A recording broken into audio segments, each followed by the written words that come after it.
So, when you think of the word dagger, what comes to mind? Probably a simple weapon, right? But what if a dagger could be something more? What if it was forged not just from metal, but from myth and magic and the very soul of a culture?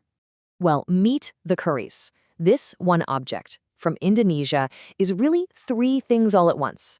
Yeah, it's a deadly weapon, for sure, but it's also considered an incredible piece of art, and for many, it's a sacred talisman that actually houses a powerful spirit. So how is something like this even made? And what does it all mean? That's exactly what we're going to get into. We're going to peel back all those layers of steel and story to really understand this legendary blade. Okay, so first things first, you've got to understand that the Keris isn't just a thing. It's more like a living legacy. Every single one is a little piece of history you can hold in your hand, and it carries this immense cultural weight. So here's the basic rundown. The words that really jump out here are distinctive and asymmetrical. That wavy shape is just unmistakable. But the really crucial part is its double life. On one hand, it's a totally functional weapon, and on the other, it's an object that's believed to hold real, actual magical power. And we're not talking about some recent fad. This thing goes back more than 1,000 years. You can find it carved on the walls of ancient temples.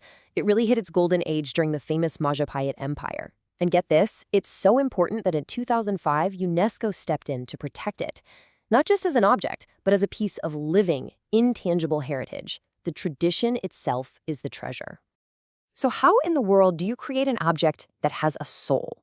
Well, it all starts with a master craftsman, known as an empu. And for them, this work is just as much a spiritual journey as it is a physical craft. And this is what really separates an empu from just any old blacksmith. See, an empu was a highly respected spiritual guide, someone who knew literature, history, even the occult sciences. The belief was that they could actually channel supernatural forces right into the steel, and they would fast and meditate before even thinking about striking the first blow.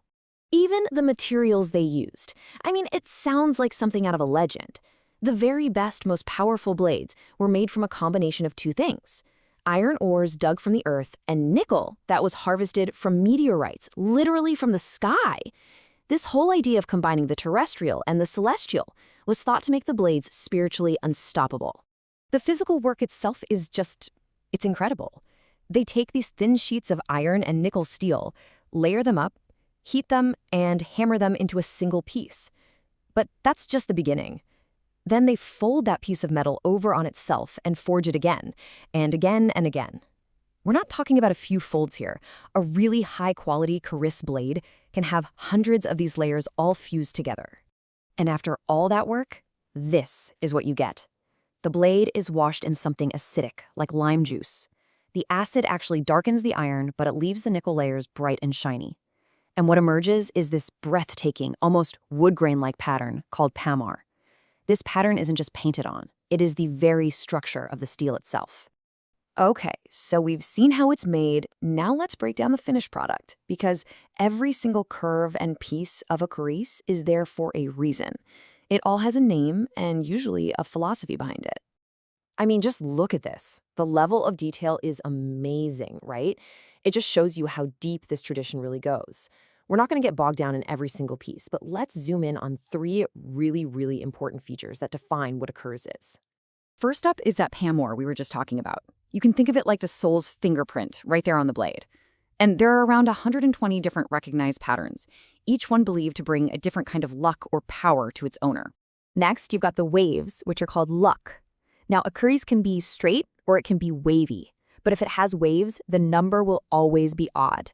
It's not random at all. The number of luck often had to do with the owner's social status or the kind of spiritual energy they wanted.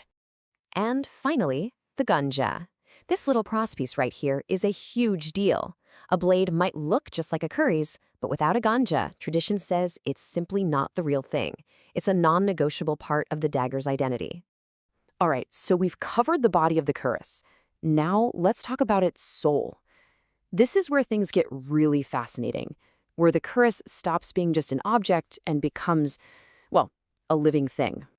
At the very heart of all this is the belief that each blade houses a spirit, sometimes called a jinn, and this spirit has to be compatible with its owner, or else it could actually bring bad luck instead of good. To keep its power, the Keris needs to be cared for with rituals, like an annual cleansing ceremony. And if it's neglected or mistreated, the spirit is believed to just leave. The very shape of the blade is like a window into its owner's mind. A straight blade is called a meditating snake. It represents someone who is calm, firm, disciplined.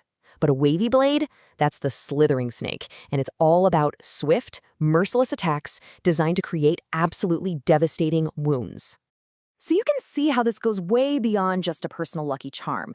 The curse becomes this massive symbol, a cornerstone for an entire civilization that's woven into the very fabric of daily life. I mean, look at all the hats it wears. It was a weapon, yes, designed for up-close fighting. But it was also a public announcement of your social status. It was a required part of formal dress, a precious family heirloom, and a protective amulet. And it was often all of those things at the exact same time. And this quotes, wow. This really says it all. For a man in old Javanese society, walking outside without his keris was basically like walking outside naked. It was that essential to his identity, his honor, and his sense of self. Which, of course, brings us to today, and, well, it's a much more serious note.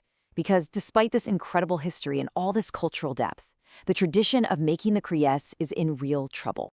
The problem here is a human one. The number of empu, those masters who hold all of this incredibly complex knowledge about metal and spirit, is shrinking fast. And as they disappear, so does the ability to pass these skills on. The entire art form is at risk of just vanishing. And that leaves us with this really big, critical question.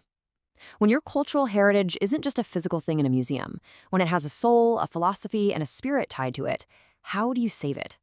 Because preserving the object is one thing, but preserving the spirit within it, that is a whole different challenge.